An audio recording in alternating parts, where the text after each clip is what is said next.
बिस्मिल्लाहिर्रहमानिर्रहीम। अस्सलाम वालेकुम। मैं हूं मोहम्मद उस्मान और आप देख रहे हैं प्रोग्राम हरफराज और मकबूल जान के साथ। नाज़रीन, आज भी नस्ला टावर के मुतासरीन कराची में एहतजाज करते रह गए और उनके सामने उनकी जो जमा पूंजी से हासिल करदा जो फ्लैट्स थे, जो बिल्डिंग है, वो सुप्रीम कोर्ट के हुक्म पर गिराई जाती रही। लेकिन उनका एक ही मुतालबा है कि अगर आप घर गिरा रहे हो तो हमें मुआवजा दे दो, और इस मुआवजे का हुक्म खुद सुप्रीम कोर्ट के फैसले में जो है वो किया गया है। ये मामला कहाँ रुकेगा, दादरसी का क्या अब तरीका इनके पास रह गया, अब ये कौन सी अदालत का दरवाज़ा खटखटाएंगे, आज ये हमारा इस पे मौजू है और बात ही जिक्र करेंगे वकला की जानिब से जो हालिया पुरतशद्दुद वाक़यात पेश आए हैं। मलीर के अंदर वाक़या हुआ है और इसके अलावा सियालकोट के अंदर AC के दफ्तर के ऊपर हमला हुआ। आखिर जो कानून पर अमल दरामद करने वाले, कानून की जंग लड़ने वाले, आखिर ख़ुद कानून अपने हाथ में क्यों लेते हैं, इनकी इस्लाह किसने करनी है। साथ ही जिक्र करेंगे अफगानिस्तान की सूरत हाल का और कुछ जिक्र होगा भारत की शरारतों का भी। बढ़ते हैं अपने पहले मौजू की जानिब।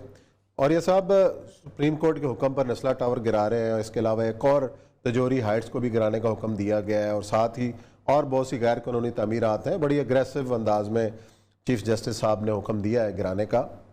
बहुत अच्छा काम है, गिरा रहे हैं, लेकिन जो साथ ही आपने हुक्म दिया उन्होंने उनका हुक्म सारा कि मुआवजा दिया जाए, उनका हुक्म सारा आंखों पे।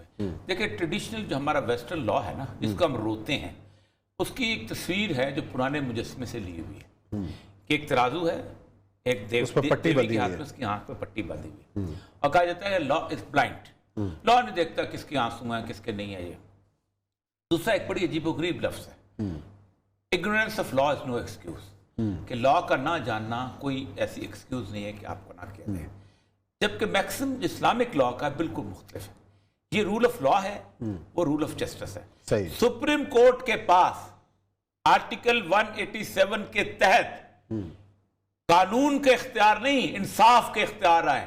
दुनिया की तमाम अदालतों में सुप्रीम कोर्ट वो वाहिद कोर्ट होती है कि अगर कानून में इजाजत नहीं देता तो वो लॉ पास करके उसके ऊपर अमल कर सकते। वो कहती कि जिसने इसके बिल्डर्स हैं इन सब के घर बेचो, अभी जमा कराओ सुप्रीम कोर्ट में पैसे और इनको दो, तो सुप्रीम कोर्ट कानूनी तौर पे जायज थी। वो कहती कि कराची की जो एडमिनिस्ट्रेशन है, जिस रेवेन्यू डिपार्टमेंट जिसने अलॉट किया है, उसके पैसे निकालो, 187 उठा लें टू कंप्लीट जस्टिस।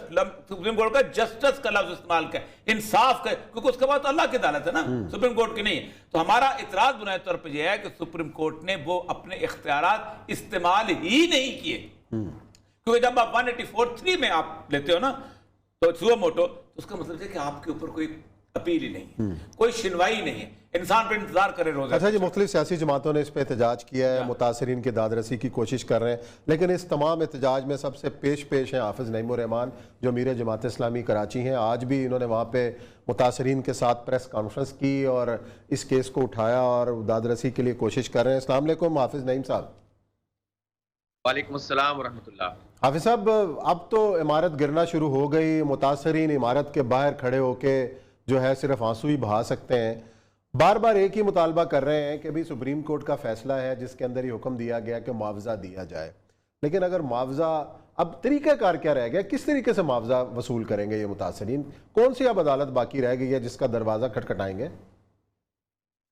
देखें, सुप्रीम कोर्ट ने एक ही फैसले में दो बातें कही ना, एक इमारत गिरा दो, बम से उड़ा दो, जो भी था, और दूसरी बात ये कही कि आप इनको कंपनसेशन दिलवाएं, दायरे मार्केट वैल्यू के मुताबिक ही होनी चाहिए। अब जो औरिया मकबूल जान साहब की बातें, मुझे इससे 100% मुत्तफिक हूँ कि सुप्रीम कोर्ट को इसको वाज़े तौर पर हुकूमत की जिम्मेदारी बनाना चाहिए था कि हुकूमत का काम है कि बिल्डर से पैसे लेकर दे, अगर वो नहीं देता तो खुद दे और बाद में बिल्डर से लेती रहे।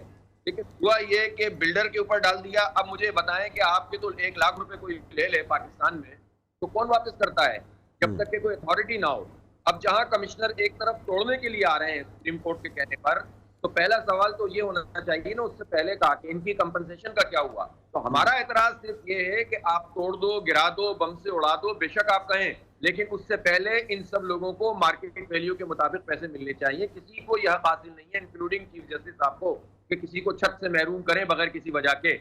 इसलिए मैं आपसे सीधी सीधी बात करता हूं कि उन लोगों का कि जिनके वहां पर फ्लैट्स हैं, उनका ये आईनी, कानूनी, इंसानी हक है कि उनको छत से महरूम ना किया जाए, इसलिए कि उन्होंने सारी एनओसीज देखी हैं। अलमिया यह है कि इस फैसले में वो लोग नहीं पकड़े गए कि जिनके बारे में सुप्रीम कोर्ट का ख्याल ये है कि गलत चीज बनी है। अव्वल तो ये कि इस पर भी एक जरूर हम ये चाहते हैं कि लार्जर बेंच तश्कील दी जाए और इसमें ये देखा जाए कि वाकईतन ये बिल्डिंग भी उसी कैटेगरी में आती है जो बिल्कुल नाजायज बनी हुई है, या इसमें सिर्फ एक इसकी 1/3 लीज का मामला है। लेकिन अनफॉर्चुनेटली इस पर ज्यादा गुफ्तगू नहीं हो सकती है। मैं कल इंशाल्लाह खुद सुप्रीम कोर्ट जाऊंगा और दरख्वास्त करूंगा कि अगर आप मुझे अगर मौका दे तो मैं बताऊंगा चीफ साहब को कि इसका मसला क्या है और कराची में 35,000 इमारतें अगर इस तरह गिराई जाएंगी तो क्या होगा। और मैं ये भी अर्ज करना चाहूंगा कि एक मुल्क में 2 कानून और 2 फैसले नहीं होते। अदालतों के फैसले तो अदालतों के लिए रेफरेंस होते हैं। तो सुप्रीम कोर्ट का फैसला जो आज से 2 साल पहले 2019 का है हयात रेजेंसी के हवाले से, उसमें तो यही सब बात हुई है कि आप इनको जुर्माना आयद करें, उसका हतमी फैसला तक नहीं आ सका। और इस पर इतनी जल्दी है कि रोजाना की बुनियाद पे कहा जाए कि आज बम से उड़ा या पूरे कराची की मशीनरी से खत्म कर दिया जाए। तो ये बहरहाल सुप्रीम कोर्ट की प्रॉब्लम है कि यहाँ पर 2 फैसले एक ही मामले में, इस्लामाबाद के लिए अलग फैसला, कराची के लिए अलग फैसला, ये क्यों हो रहा है? ये मेरा एक आम पाकिस्तानी की हैसियत से आला तरीन अदालत से सवाल है। और जब ये इस तरह से डिस्क्रिमिनेशन होगी तो लोग अदालत के खिलाफ उठकर खड़े होंगे, जो बिल्कुल ठीक बात नहीं है। ठीक, बिल्कुल जी जी, बहुत बहुत शुक्रिया जी रहीम साहब। अच्छा साहब, यहाँ मैं एक बात करना चाह रहा था, जो मैं आर्टिकल 187 कि दुनिया को पता चले, सुप्रीम कोर्ट को बार बार पढ़ना चाहिए इसको। The supreme court shall have power, पूरा इख्तियार है टू इशू सच डायरेक्शंस। अच्छा, मतलब डायरेक्शन दे सकती है, कानून मौजूद अगर नहीं है। ऑर्डर्स और decrees as may be necessary, जैसी जरूरत महसूस करे, for doing complete justice in any case और मैटर पेंडिंग फॉर इट। यानी पाकिस्तान में तमाम अदालतें कोर्ट ऑफ लॉ हैं, supreme court court of justice है। सही है। नस्ला टावर के अंदर उसको जितने इख्तियारात मौजूद हैं अल्लाह तबारक व तआला के बाद इस जमीन के अंदर सुप्रीम कोर्ट को और सुप्रीम कोर्ट के चीफ जस्टिस को हासिल हैं। आर्टिकल 190 कहता है कि all administrative and judicial authority should act in aid of the supreme court. सही। वो अगर आर्मी चीफ को डायरेक्शन देती है कि जनाब पकड़ो और उन लोगों को अंदर बंद करो और कोर्ट मार्शल करो, तो तब भी जायज है। वो अगर कहती है कि पुलिस जो है वो चीफ मिनिस्टर उस वक्त को पकड़े, वहां बाकी लोगों को पकड़े, तब भी जायज है। ये जो तमाशा है ना इस वक्त लगा हुआ, ये बुनियादी तौर पर वो ब्लाइंडनेस है। आप अपने ही कानून को पढ़ें, अपने ही कानून के तहत, पाकिस्तान के आइन के तहत आप काम कर रहे हैं, आपको जो जस्टिस पूरा आपको देना चाहिए। ये जो लोग खड़े हुए हैं, देखिए इस वक्त सुप्रीम कोर्ट के लिए कोई फिजा ठीक नहीं है। पाकिस्तान के पूरे अदलिया निजाम जब इन क्वेश्चन आ चुका हुआ है, इस वक्त आप किसी एक जगह को अच्छा काम करके बता सकते हैं कि हम क्या हैं। आपको मैं बताऊं, चीफ जस्टिस इफ्तिखार चौधरी क्यों पॉपुलर हुआ था?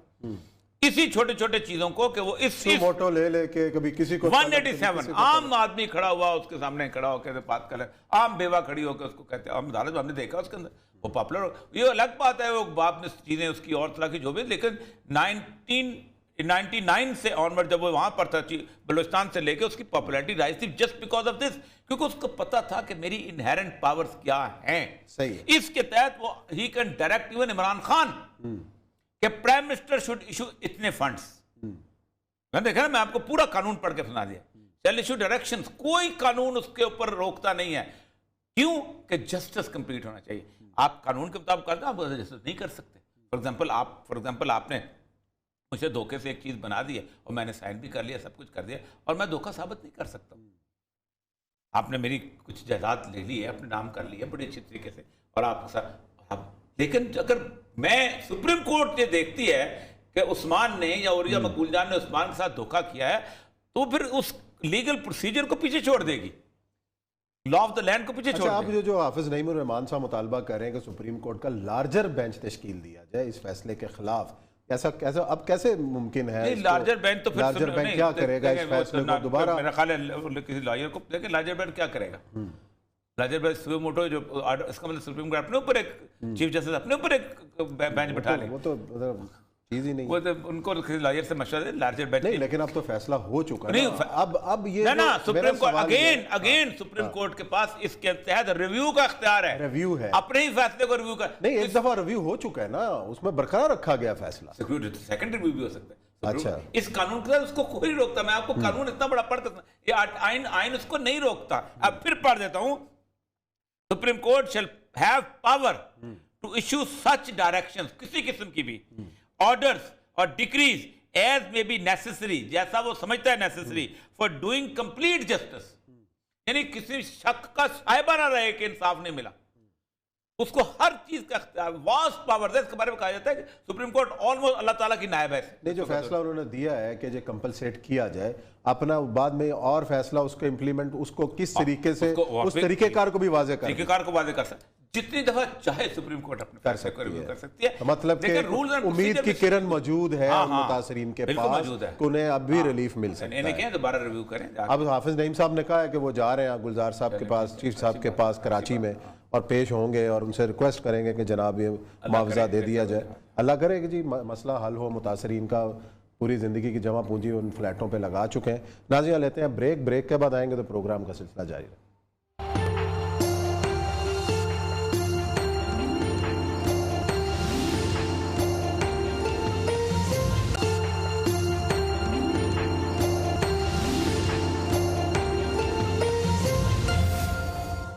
जी नाज़रीन, ब्रेक के बाद आपको खुशामदीद कहते हैं। सियालकोट के अंदर वकला की जानिब से एक असिस्टेंट कमिश्नर के दफ्तर पे हमले की फुटेजेस आपने गुज़श्ता दिनों सोशल मीडिया पर भी, टीवी स्क्रीनों पे देखी होंगी। मलीर के अंदर वाक़या पेश आता है, ख़तून के ऊपर तशद्दुद होता है, वो भी बड़ा इशू बना हुआ है। और ये सब बारहा हम ऐसे मनाजर देखते हैं ज़िला कचहरियों के अंदर, अदालतों के अंदर, जिन्होंने कानून पर अमल करना होता है, जिन्होंने कानून पढ़ा होता है। अगर ऐसे पढ़े लिखे लोग भी कानून को हाथ में लें और इस तरह की चीज़ें बनती हैं। अभी एक वीडियो थी, खैर उसमें बार ने फैसला भी किया कि जो वकील साहब शीशे तोड़ रहे हैं, आपको याद होगा हाई कोर्ट के अंदर, हाई कोर्ट फाइल निकालने के लिए फाइल निकालनी थी। मतलब ये जो रवैया है, जब हमने वकालत पढ़ी थी ना, कोटा में दुराब पटेल साहब ने वो कॉलेज खोला था, बख्तियार साहब पढ़ाते, इफ्तिखार चौधरी साहब हमारे उस्ताद रहे। कौन? इफ्तिखार चौधरी साहब हमारे कलीग भी थे, उस्ताद भी थे, और साथ इकट्ठे थे, तो मैंने वहाँ दाखिला लिया हुआ था यूनिवर्सिटी में। वो कहते थे कि जो वकील की जो गाउन होती है ना, इस गाउन के पीछे एक जेब होती है। अच्छा। और ये जेब इसलिए रखी होती है कि वकील किसी से फीस ना मांगे, लोग खामोशी से उसकी जेब में डाल दिया करें। अच्छा। कहते इतना बाइज्जत प्रोफेशन था कि वकील को फीस मांगने की नदामत भी ना उठानी पड़े। कायद आज़म मोहम्मद अली जिन्ना इस प्रोफेशन की एक सिंबॉलिक एग्जाम्पल के तौर पर, मिसाल के तौर पर, कि जज जो था ना, उसने कायद आज़म मशहूर फिक्र है कि जज ने उसको कहा कि आप क्या बात कर रहे हैं, आप किसी थर्ड क्लास मजिस्ट्रेट के सामने नहीं खड़े। तो उन्होंने कहा आप भी किसी थर्ड क्लास वकील के सामने नहीं खड़े सकते। तो वो कोर्ट किया जाता, कोर्टेबल कोर्ट है। अल्लामा इकबाल एक वकील थे, और अल्लामा इकबाल के मुकदमात के ऊपर तो अब किताब भी आ चुकी है कि किस तरीके से वो लड़ा करते थे। सर ब्रह्मद अभी कौन कौन है जो इस वकालत के प्रोफेशन के अंदर, पाकिस्तान की हुसैन सोरवर्दी जैसे बंदे प्रोफेशन, एक इब्रोई जैसे बंदे इसके अंदर थे, मोहम्मद अली कसूरी जैसे बंदे थे, क्या क्या लोग थे। क्या आज भी आप देखें कि बड़े जो अच्छे रीजनेबल वकील आपको मिलेंगे जो वाकई कुछ बात करना, इज़ाद हसन जैसे लोग, और इज़ाद हसन एक वाकई जेन्युइन इंटेलेक्चुअल है, जिससे आप गुफ्तगू करते हुए उसको वैरायटी ऑफ टॉपिक्स पे बात कर सकते। ये कभी भी इनके ना दिमाग में गुस्सा आता था ना बाकी चीज़। इफ्तिखार चौधरी साहब हमारे दोस्त हैं, 40 साल के पुराने हमारे साथ ताल्लुकात हैं। उनकी मूवमेंट ने एक चीज़ जो है वो बड़ी अजीब व गरीब डाल दी है कि 1 लाख वकील जो हैं ये पाकिस्तान को यरगमाल बना सकते हैं जब चाहे बनाए। और हुआ ये है कि ऑफिसर ऑफ द कोर्ट को उन्होंने एक अपना इलेक्टोरल कॉलेज बना लिया है। जिस जज के पीछे 200-300 वकील हो गए वो जज जो है वो कामयाब है, जिस जज के पीछे 200-300 वकील होंगे नहीं कामयाब। फिर उसी कम्युनिटी से उठ के आपके जुडिशरी आती है। ये इसके अपना चैम्बर का बंदा है तो जज बन जाएगा, तो इसके चैम्बर का बंदा है तो जज बन जाएगा। जिसके जहाँ के इलेक्शंस के अंदर करोड़ों रुपया जो है सिर्फ एक डिनर पे खर्च होता हो, आप खुद सोचें कि क्या हो सकता है। अब ये देखें, असिस्टेंट कमिश्नर जो है सोनिया सदर, ये वही खातून है जो फिरदौस गवान वाले, और फिरदौस आशा गवान जो है अब देखें क्या सूरत है। सियालकोट के लोग कहते हैं कि हमने कोई एक खुली कचहरी किसी खातून की देखी है, तो इसी असिस्टेंट कमिश्नर की, उसने कोई चौकीदार नहीं रखा हुआ था। मुझे अच्छे इसलिए लगता है, मैंने खुद जिंदगी में कभी कोई चौकीदार नहीं रखा। अब वहां पर एक पार्क है, उस पार्क के अंदर सरकार की जमीन से उसको 4 कनाल जमीन जो थी वो लिटिगेशन के लिए बाहर रखी थी, बाकी पब्लिक यूटिलिटी की थी। उसके ऊपर बाकायदा गवर्नमेंट ने बोर्ड लगाया हुआ है कि ये सूबाई मलकियत है, इसके ऊपर कोई किया जाए। तो वहां पर हुआ यह कि कुछ लोगों ने उसके पार्क के अंदर एनक्रोचमेंट करने की कोशिश की। वो वकील जो थे वो प्रॉपर्टी डीलर्स के साथ मिल गए, और फिर ये फुटेज अभी चल रही होगी, आपने देखा होगा कि फिर उसके बाद जो उन्होंने एसी के दफ्तर का अशर किया है, पाकिस्तान के परचम का अशर किया है। और इतनी अजीबोगरीब बात है कि उसी काले कोट के अंदर तशरीफ लाते हैं। आप खुद सोचें कि जब आप इस काले कोट के अंदर तशरीफ लाएंगे तो आप दुनिया नहीं आपको देखेगी। चलो हम टीवी पर नहीं दिखाएंगे तो सियालकोट में ये बात छुपी रहेगी। अच्छा, एक दूसरा जो केस है जो मलिर का, इसका बहुत ज्यादा आजकल सूरत हाल हो गई है कि एक खातून थी, उसकी 5 साल पहले शादी, ये बेसिकली पीटीआई की खातून है, लैला परवीन जो है। 5 साल पहले शादी हुई, इस जून में उसकी तलाक हो गई। जून में जब तलाक हुई तो 1.5 साल का उसका बच्चा था। सही। तो वो उसके भाई से, उसके यानी अपने साले से मसूफ ने 65 लाख रुपया कर्जा लिया हुआ था, और वो वकील थे जो उनके मियाँ थे। तो 65 लाख रुपया कर्जा, तो उसमें चेक दिया हुआ था कि ये जब 65 लाख तुम्हें दूंगा तो वो जब तलाक हो गई तो रिश्ता विश्ता खत्म हो गया, तो उन्होंने 65 लाख रुपए जो है चेक जो है उन्होंने जमा कराया कि ये जब बाउंस हो गया है तो अब इसको पकड़े। तो उसको पकड़ लिया पुलिस ने, वकील को। अब वकीलों को बहुत गुस्सा था। अब जब ये खातून अपने भाई के साथ उस अदालत में गई है तो वो सीन देखने वाले हैं। मतलब वो जो चीखों की आवाज़ें हैं सुनी नहीं जाती कि जिस तरह आपने, इसका मतलब यह है कि आप कोर्ट ऑफ लॉ महफूज नहीं रहेगी ना। तो असल मसला यह है कि कोई भी प्रोफेशन अगर इस सतह पे चल पड़ेगा तो फिर पता है क्या होता है, वो होता है जो बलूचिस्तान में फिर हुआ। बलूचिस्तान में जब वकालत की सूरत इस तरह की हो गई तो लोग वापस जिरगे के पास चले गए, हमारे फैसले तुम करो, हम नहीं चाहते अदालत। यहाँ होगा क्या, पंजाब फिर पंचायत में चला यार, तुम अभी भी पंचायतें तो होती हैं, आप गांव में चले जाएं, 80% केसेस जो है पंचायत केसेस कहते हैं, पर्या जिसको कहते हैं पंजाब में। हर बंदा पर्या के 4 लोग ये हैं, ये फैसला करेंगे, और पर्या जो है पंजाब बैठती है। और आप देखें पंजाब में पर्या जो होती है, जो पंजाब में पंचायत होती है, उसके अंदर न्याय जिसको कहते हैं, वो आप किसी भी वकील से पूछ लें, वो न्याय कसम को कहते हैं, उसमें कोई झूठ नहीं बोलता, कोई झूठ नहीं बोलता, वहीं पे फैसला हो जाता है। इसी तरह बलूचिस्तान के अंदर कहते हैं talk of the town, talk of the court होती है, झूठा गवाह पेश नहीं होता। कहते हैं भाई तुमने कत्ल किया, सब जानते हैं, तो यहाँ तुम ये ना करो कि मैं वहाँ पेशाब कर रहा था तो वो ये तो एलिबाई ना साबित करो, बताओ क्या करना है, तो आप फैसला कर लो, तुमने इतने पैसे देने हैं, खून बहा देना है, क्या करना है। ये तो होगा ये प्रोफेशन जो है ये फिर ऑब्सलीट होता जाएगा दिन ब दिन, क्योंकि इस प्रोफेशन ने एक इज्जत कमाई थी कि हम लोगों के दुख और दर्द को बांटते हैं। आप देखें एक तवील अरसा तक आपको बहुत सारे ऐसे वकील अदालतों में मिल जाते थे कि जो लोगों की दादरसी करते थे, अवामी इश्यूज के ऊपर रिट्स किया करते थे, मुफ्त केस लड़ते थे। अब आपको नहीं, बड़े कैरेक्टर हैं, बड़े अब तो ऐसी हालत हो गई है कि मैं बताऊं, मैं हाईकोर्ट में बार में नहीं जाता हूं। उसकी बुनियादी वजह यह है कि वहां का जो माहौल है और वहाँ के जो सूरत हाल है बड़ी अजीबोगरीब। अच्छे लोग भी हैं, मसला पता है क्या हुआ है, बहुत अच्छे हैं, अक्सरियत अच्छे लोगों की है, लेकिन वो इन लोगों के रकबा। मैं कई दफ़ा कहता हूँ, मेरा यार है अली अहमद कोर्ट, मैं से कहता हूँ यार मेरे पास हो, कभी इनको भी तो रोको, ये जो तुम्हारे अपने काले कोट वाले, इनको तो रोको, ये क्या करते हैं और किस जगह नहीं करते हैं।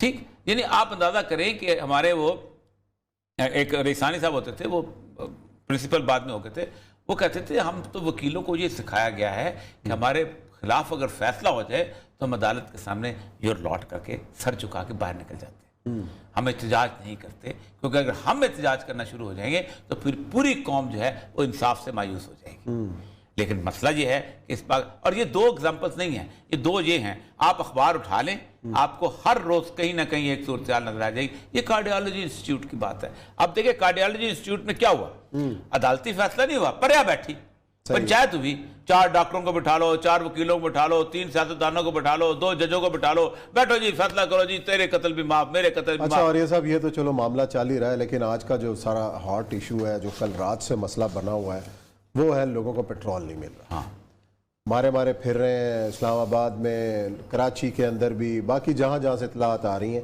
लाहौर में जो इतलात हैं वो ये है कि 40% जो है वो पेट्रोल पंप खुले हुए हैं, लेकिन लाइनें लगी हुई हैं लंबी। कल रात से हम देख रहे हैं, रात 1:30 बजे लोग 2-2 बजे ढूंढ रहे थे पेट्रोल, ज़ाहिर उन्हें अपने कामों काजों में जाना है। और ये लाइनें हमने जरदारी दौर के बाद आज देखी। उस दौर में लाइनें लंबी लगा होती थी, CNG की लाइनें लगी हुई हैं, सारी रात लगे। 2015 के अंदर भी एक बहरान आया और वो उस वक्त भी लगी। 2 चीजें, ये पहली दफा सारे माफियाज हैं, ये पहली दफा पाकिस्तान की तारीख में ये पहली दफा हुआ है कि इन पेट्रोल पंप वालों ने मार्जिन की बात की है। कि हमारा मार्जिन जो था वो कम है पेट्रोल के अंदर, बढ़ाया जाए, क्योंकि हम, मुझे याद है अच्छी तरह कि पेट्रोल पंप के हम लाइसेंस जारी किया करते थे, तो पेट्रोल पंप वाले हमसे कहते थे कि सर मसला सारा ये है कि हम उसके साथ कुछ कारोबार करते हैं, वरना पेट्रोल में तो फ़ायदा नहीं होता। 1 रुपया लीटर में बच होता है या 50 पैसे, आजकल सुना है कि 1.5 रुपया लीटर जितना ओके प्रॉफिट है। नहीं तो आपको किसी ने कुत्ते ने काटा है कि आप जाके दुकान खोलेंगे 1.5 रुपया लीटर, आपको जो प्रॉफिट मिल रहा है। मैं जाके आपको दावतनामा देने गया था। एक काम गवर्नमेंट करे, मैं आपको सच्ची बात बताता हूं, ये तमाम पेट्रोल पंप को अभी फौरी तौर पे सील करे और इनके जितने मीटर्स हैं उन मीटर्स को वेट एंड मेजर्स को कहकर चेक करो। अगर ना गलत निकले तो मेरे मुंह पे थूक दीजिए। मैं एक दफा, मेरा एक दोस्त आया, इराक से वॉर थी, तो मर्सिडीज की बड़ी जबरदस्त थी, मर्सिडीज की खाली हो गई। तो कोयटा की बात कर रहा हूँ, बहुत बड़ा मशहूर पेट्रोल पंप है, मैं नाम लेता हूँ। उसके बाद कहा उसने, तो उसने कहा कितने भाई? उसने कहा जी 60 लीटर। कहता जी 55 लीटर की टैंकी में 60 लीटर तुमने डाल कर दी? आपका लीटर उधर का अलग है, इधर का अलग। इधर का अलग। मैं आपको सही कहता हूं, मैं मसला सारा यह है कि आपको 1.5 लीटर जो पेट्रोल रेज हुआ है, ये कंपनी ने किया है ना, कंपनी के साथ आपका एक मायदा है, वो आपको पेट्रोल पंप का पूरा वो बना के देती हैं, बाकी चीजें देती हैं और जमीन आपकी होती है। आप एक मायदे के तहत जाते हैं, आप उस मायदे के तहत पूरे पाकिस्तान को ब्लैकमेल कर रहे हैं। असल मसला ये है कि लेकिन इतला ये है कि अभी मुज़ाकरात का सिलसिला शुरू हुआ है, जो एसोसिएशन और हुकूमती है। 70 साल की तारीख में ये पहली दफा हुआ है, वरना इसी तनख्वाह पे काम करते थे। वैसे 70 साल की तारीख में बहुत सारी चीजें पहली बार हो रही हैं। खान साहब के कमाल है ना, ये खान बहुत सारी चीजें पहली बार हो रही हैं, बहुत सारी। और वो खुद भी कहते हैं। देखिए एक पूरा अदारा है, उसमें लोग लाखों रुपए तनख्वाह खा रहे हैं, उसको कहते हैं वेट एंड मेजर्स। उसका सिर्फ एक काम होता है, जाते हैं दुकान पे जाते हैं, जरा बाट दिखाओ आपने, बाट को तोलते हैं। आजकल लोग कंप्यूटराइज हो गई है, वो कंप्यूटराइज में भी चक्कर चला रहे हैं। हाँ जी। एक बकायदा मैंने देखा है, मैं इस मामले में तो बड़े पेट्रोल पंप उसकी शिकायत आ गई, तो मुझे किसी सिबी में था मैं, अच्छा, पर मैं चला गया, उन्होंने कहा जी इसको कहे 5000 का पेट्रोल डालें, बल्कि उसको तो 1000 रुपये, बहुत 1000 का पेट्रोल डालें। वो 1000 रुपये उसने क्लिक किया, कहता आप सर आप इसको आप पेट्रोल के पकड़ के इसको डाल। मैंने उसको पेट्रोल दबाया, नीचे से कुछ डालना शुरू हो गया। कहता सर 1 मिनट को छोड़े। मैंने छोड़ा, वो मीटर चल रहा था। आप अंदाजा करें कि बीच में अगर आप छोड़ दें तो 1-2 लीटर तो गायब कर सकते हैं। तो मीटर जो था उसका कोई ताल्लुक नहीं था पेट्रोल की फ्लो के साथ। मीटर का सिर्फ ये ताल्लुक था कि आपने 1000 रुपया दिया, मैंने पेट्रोल उसको खोला, वो क्लिक किया, इसने मैनुअली बंद कर दिया, यानी उसको डिस्कनेक्ट किया हुआ था। ये आपको इस वक्त देखें, एक जिले के अंदर कितने पेट्रोल पंप होंगे? मतलब गुजरात शहर है, गुजरात 10 पेट्रोल पंप होंगे, ठीक है। वो 10 पेट्रोल पंप जो जाके आज कब्जा करके वेट एंड मेजर के बंदे को लाके आप केस करो रजिस्टर्ड, और केस बहुत सख्त है मिलावट का। आप पेट्रोल पंप करो सील 4 दिन के लिए, अच्छा। और जो पेट्रोल पंप नहीं होता उसको डायरेक्ट सप्लाई दो। नहीं, कंपनी के तो खुले हुए हैं, लेकिन जहां लाइन बहुत सारे मसला ये है कि आपको एडमिनिस्ट्रेशन करनी है ना इस मुल्क के अंदर यार। आपको सिर्फ जुलूसों में गोलियां चलानी है सिर्फ। नहीं, खाने वाले में एक डीसी साहब खुद खुलवा रहे हैं पेट्रोल, बिल्कुल खुलवाने चाहिए, उन्होंने तो चपेट काट मारी। डिप्टी कमिश्नर का काम है ये, डिप्टी कमिश्नर का काम वेट एंड मेजर, ये इमरान खान का काम नहीं है। ऑल एमेनिटीज की सप्लाई जो है उसकी ड्यूटी है डिप्टी कमिश्नर की। आप लेके जाओ पुलिस। चलो जी, देखते हैं क्या मामला होता है, किस तरीके से आवाम को रिलीफ मिलता है। लेकिन हमें यहाँ ब्रेक का वक्त है, ब्रेक के बाद आते हैं तो कुछ जिक्र कर लेंगे अफगानिस्तान का, और फिर एक शरारत कर रहा है भारत, वो क्या है उसका बताएंगे ब्रेक के बाद।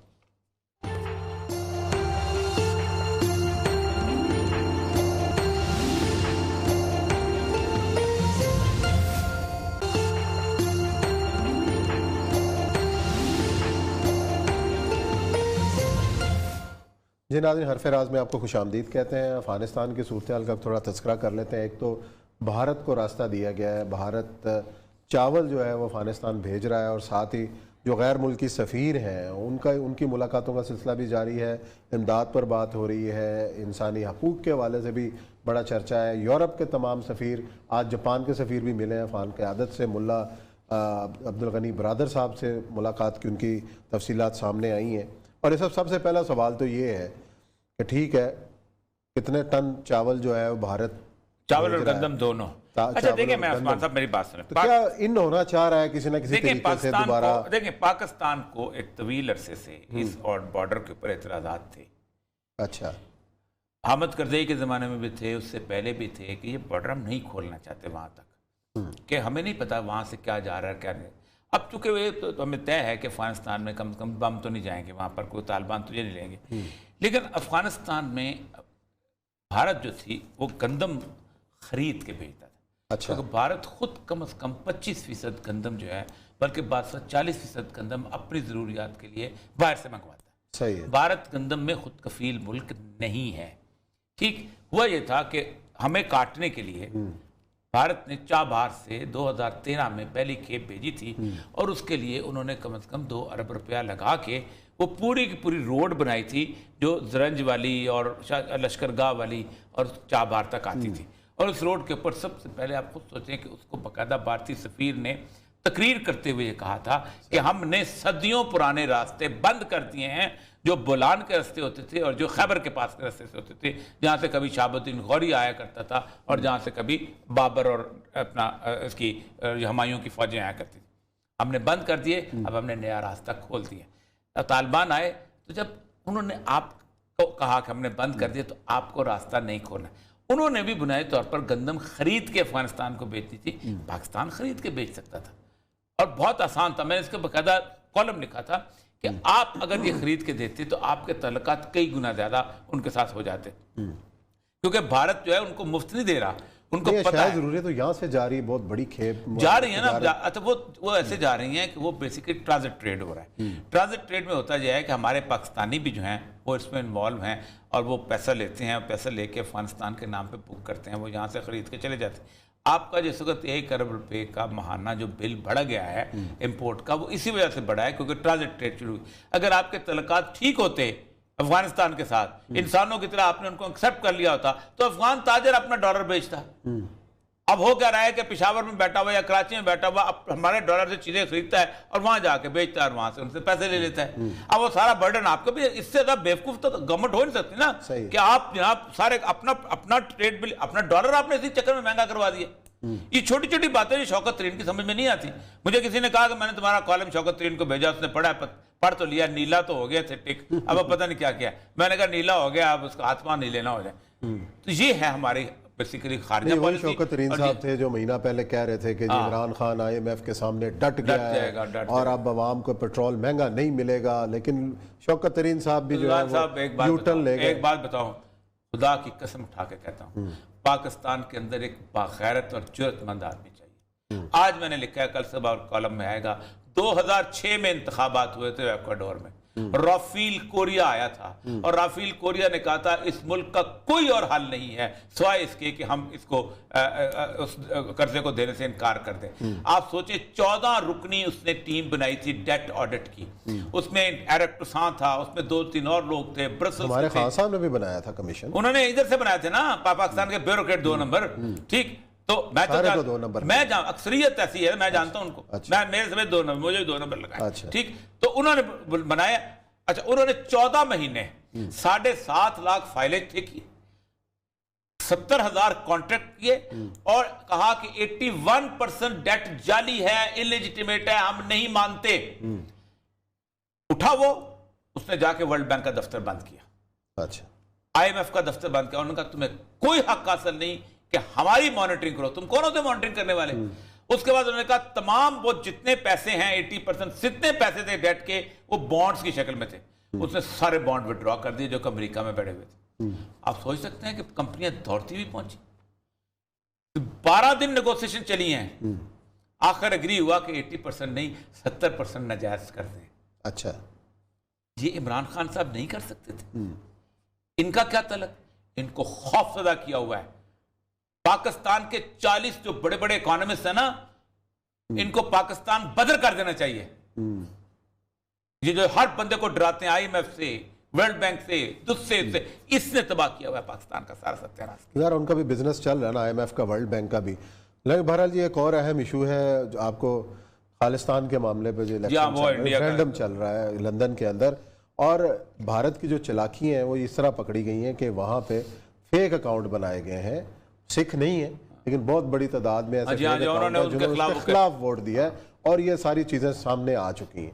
अच्छा, ये पुरानी टेक्निक है, ये टेक्निक इस्तेमाल की थी CIA ने CIA ने तकनीक इस्तेमाल की थी रूस के खिलाफ, कि उसने कहा था हम ऐसे सख्त आर्टिकल लिखवा के छपवाते थे कि जो कि हम रूस को कम्युनिस्ट कह रहा हम आएंगे, हम इनकी औरतों को भी इज्तिमाई बीवियाँ बना लेंगे, हम सरमादारों को कत्ल कर देंगे, हम ये कर देंगे इनकलाब। ये उन्होंने ख़ास तौर पे यही टेक्निक यहाँ उठाई कि खालिस्तान के उन बन के और ख़ास तौर पे हम ये कर देंगे, हम आग लगा देंगे, हम जला। लेकिन अब तो मसला ये है कि अब तो आप रूट पकड़ लेते हैं। अब तो ये टेलीफोन चला जाए, अमेरिका चला जाए, तो पता चल जाएगा कि हुर्रियत मकबूल जान ने इसको कितना अर्सा इस्तेमाल किया और कैसे इस्तेमाल किया। तो अब वो ज़माना रह नहीं गया। ये जो 50,000 साइट्स पकड़ी गई थी, आप खुद सोचें कि पूरी यूरोप पर, लेकिन असल मसला ये नहीं, असल मसला ये कि इतनी बड़ी फ्रॉडलेंट कंट्री को आज भी इज्जत इसलिए दी जाती है कि मार्केट है, माल खरीदता है ये। और बिल्कुल वो सही बात है वो वाली जो वो कहते हैं कि जो मैंने एक जगह तकरीर करते हुए ये जो TLP के धरनों में फ्रांस के तस्वीर पे कही थी कि अगर कोई शख्स सुबह कहे कि मैं तुमसे 50 लाख रुपए की सौदा रोज़ खरीदूंगा, लेकिन सुबह मैं तुम्हारी माँ और बहन को गालियाँ दूंगा, तो मुझे इजाज़त है? तो क्या आप उसे इजाज़त देंगे? कुछ लोग देंगे, कहेंगे यार मेरे कान में गाली दे देना, लोग ना सुने। कुछ कहेंगे यार थोड़ा सा दे दो, कुछ कहेंगे दे दो, तो कहेंगे यार ये पागल है, मैं इसको क्या कहूँ, ये तो कार्टून बनाता रहता है। तो इकबाल ने एक फिक्र कहा था, हमीयत नाम था जिसका गई तैमूर के घर से। हमीयत नाम जो है वो ख़त्म हो चुका है, हमारे नहीं यूरोप में भी ख़त्म हो चुका है। हर जगह यही है। आप पैसे दो, मेरा नोट वहाँ मेरा मूड बने।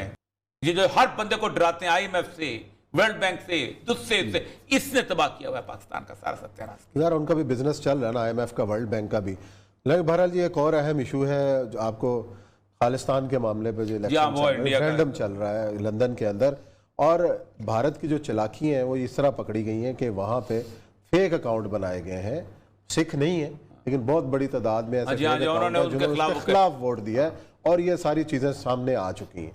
अच्छा, ये पुरानी टेक्निक है, ये टेक्निक इस्तेमाल की थी CIA ने तकनीक इस्तेमाल की थी रूस के खिलाफ, कि उसने कहा था हम ऐसे सख्त आर्टिकल लिखवा के छपवाते थे कि जो कि हम रूस को कम्युनिस्ट कह रहा हम आएंगे, हम इनकी औरतों को भी इज्तिमाई बीवियाँ बना लेंगे, हम सरमादारों को कत्ल कर देंगे, हम ये कर देंगे इनकलाब।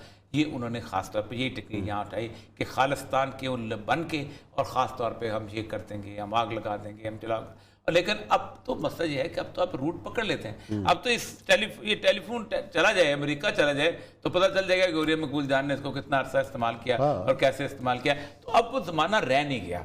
ये जो 50,000 साइट्स पकड़ी गई थी, आप खुद सोचें कि पूरी यूरोप पर, लेकिन असल मसला ये नहीं, असल मसला ये कि इतनी बड़ी फ्रॉडलेंट कंट्री को आज भी इज्जत इसलिए दी जाती है कि मार्केट है, माल खरीदता है ये।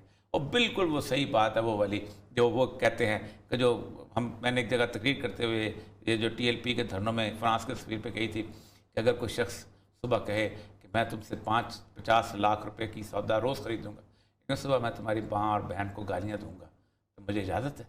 तो क्या आप उसे इजाज़त देंगे? कुछ लोग देंगे, कहेंगे यार मेरे कान में गाली दे देना, लोग ना सुने। कुछ कहेंगे यार थोड़ा सा दे दो, कुछ कहेंगे दे दो, तो कहेंगे यार ये पागल है, मैं इसको क्या कहूँ, ये तो कार्टून बनाता रहता है। तो इकबाल ने एक फिक्र कहा था, हमीयत नाम था जिसका गई तैमूर के घर से। हमीयत नाम जो है वो ख़त्म हो चुका है, हमारे नहीं यूरोप में भी ख़त्म हो चुका है। हर जगह यही है। आप पैसे दो, मेरा नोट वहाँ मेरा मूड बने। चलो जी, बहरहाल हमारा तो टाइम ख़त्म हो गया प्रोग्राम का। इंशाल्लाह पीर वाले दिन फिर आपकी खिदमत में हाजिर होंगे। अपना ख्याल रखिएगा।